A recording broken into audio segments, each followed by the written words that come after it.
La chronique du cosmos. Chaque vendredi sur le 97.9, Dr Jacques Nézy au micro. La guerre russo-ukrainienne et les Amériques, une appropriation stratégique de survie. 12 mois après l'invasion de l'Ukraine par la Russie, les deux parties ne semblent pas prêtes à mettre fin à la guerre. Les dirigeants des deux camps mobilisent avec intensité les moyens les plus importants pour vaincre.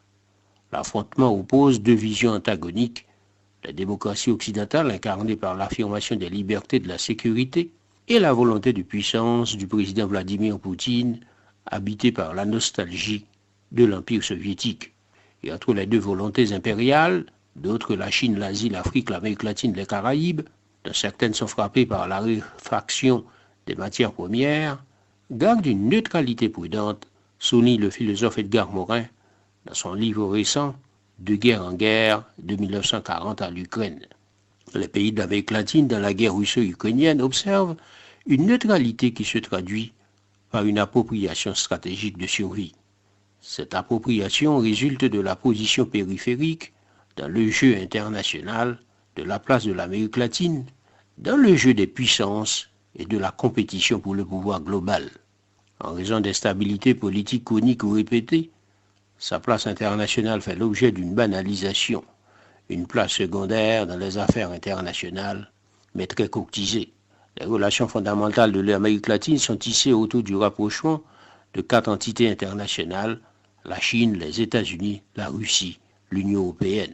Les divergences des positions diplomatiques latino-américaines sont observées déjà en 2014, date de la première invasion russe de l'Ukraine, où les États latino-américains étaient divisés lors du vote de la résolution numéro 68-262 de l'Assemblée générale des Nations unies le 27 mars 2014. Mais 3 semaines avant l'invasion russe de l'Ukraine, le 24 février 2022, le président russe a reçu le président argentin Alberto Fernandez, le président brésilien Jair Bolsonaro, celui-ci pour remercier le président russe de l'aide vaccinale apportée à la Russie. En effet, la Russie a été le premier pays à fournir des vaccins Sputnik V contre le Covid-19 à plusieurs pays latino-américains dépourvus de vaccins en 2021. Des échanges entre le président nicaraguayen et Vladimir Poutine laissent ouvrir la perspective de renforcer la présence militaire en Amérique latine. La guerre a fait basculer l'Amérique latine dans une nouvelle ère. On peut se demander comment se positionnent aujourd'hui les pays latino-américains face à l'agression russe. Qu'ont-ils à craindre des conséquences du conflit? Alliés des États-Unis, la Colombie condamne fermement et nommément la Russie ainsi que le Chili, l'Équateur, le Paraguay, l'Uruguay et dans une moindre mesure le Pérou. Il faut souligner qu'Haïti a également voté le vote de condamnation de la Russie. L'Argentine, la Bolivie, le Mexique, le Brésil sont des États qui condamnent l'usage de la force dans la résolution des conflits et appellent à un cessez-le-feu immédiat et une solution politique entre les parties dans le cadre des Nations Unies. Le Brésil est divisé, son président demande la protection des Brésiliens sur la zone de combat, alors que le général Hamilton Mourão, vice-président du pays, s'opposait à l'invitation de l'Ukraine avant d'être désavoué par son président, Bolsonaro.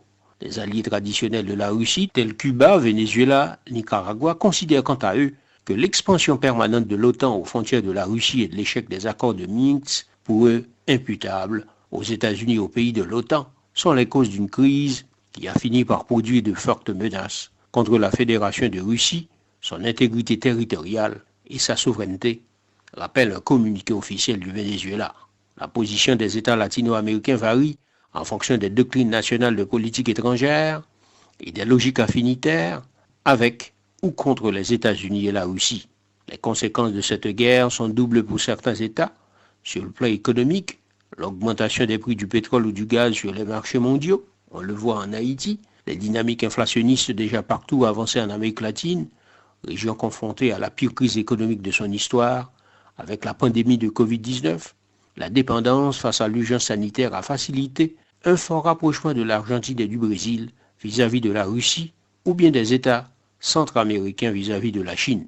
Et quelle que soit l'issue de la guerre en Ukraine, rapide ou longue, je cite, les pays latino-américains désunis sont désormais projetés dans un monde où les poussées néoconservatrices et militaristes vont se renforcer chez tous les acteurs des relations internationales, écrit Christophe Ventura, le socialiste, à l'IRIS, Institut des recherches internationales et stratégiques. Comment expliquer ces divergences et ces positions diplomatiques? De principales explications. Des explications d'ordre interne. Les démocraties latino-américaines sont à l'épreuve. Il y a des défis qui ont épuisé la capacité structurelle de ces États à résister aux crises. Il y a également les effets de la pandémie. Celle-ci a frappé durement l'Amérique latine à la suite d'un cycle de crises politiques aux racines variées, économiques, sociales, institutionnelles. Et au moment où la guerre survient, le Chili n'est pas encore sorti des soulèvements populaires de 2019, le Venezuela et le Nicaragua sont toujours embourbés dans des dérives autoritaires, parfois sanglantes, et le Pérou n'est toujours pas parvenu à stabiliser politiquement le pays en dépit des élections de 2021. On observe également la multiplication de crises diverses, coup d'État Honduras, Paraguay 2012, Venezuela 2015, Brésil 2016, de soulèvements populaires Chili, Équateur, Colombie 2019, ou des troubles post-électorats Honduras 2017, Bolivie 2020, en passant par la multiplication des affaires de corruption au Brésil, Lava Jato, Odebrecht. Les effets de ces crises sur le plan diplomatique sont pesants sur 3 pays, obligés de réviser à la baisse leurs ambitions diplomatiques. Ce fut le cas du Chili, sur les questions relatives au changement climatique, du Pérou, face à la volonté d'insertion économique globale, ou encore du Brésil, face à la quête du statut de puissance globale. On peut également avancer des explications d'ordre externe. Depuis les années 2000, la présence d'acteurs extra-régionaux tels la Chine, la Russie, explique la reconfiguration des rapports de force dans la région. On observe un désengagement graduel des États-Unis face au sous-continent. On peut même parler d'une négligence depuis Bush jusqu'à Biden. À titre d'exemple, le plan Obama pour l'Amérique centrale, $1 milliard, a été dans un premier temps annulé dès l'arrivée de Trump, puis réactivé avec l'élection de Biden en 2021. C'est cette distance doublée d'incertitude qui constitue une fenêtre d'opportunité pour des puissances extra-régionales telles que la Russie et la Chine. Cette négligence des États-Unis ouvre la voie aussi à la pénétration de la Chine et de la Russie en Amérique latine. Quant à Haïti, sa position contre l'invasion russe est constante à travers son vote des résolutions en Assemblée générale de l'ONU ainsi qu'à l'Organisation des États américains. Néanmoins, ses relations avec la Russie, renouvelées par l'accréditation d'un ambassadeur à Port-au-Prince avant l'assassinat de Jovenel Moïse, n'inscrivent pas Haïti dans le jeu de la marchandisation. Haïti n'a pas encore tiré les gains de sa position, des logiques de regroupement qui traduisent la recomposition des intérêts nationaux par ligne de principe ou par ligne de conduite.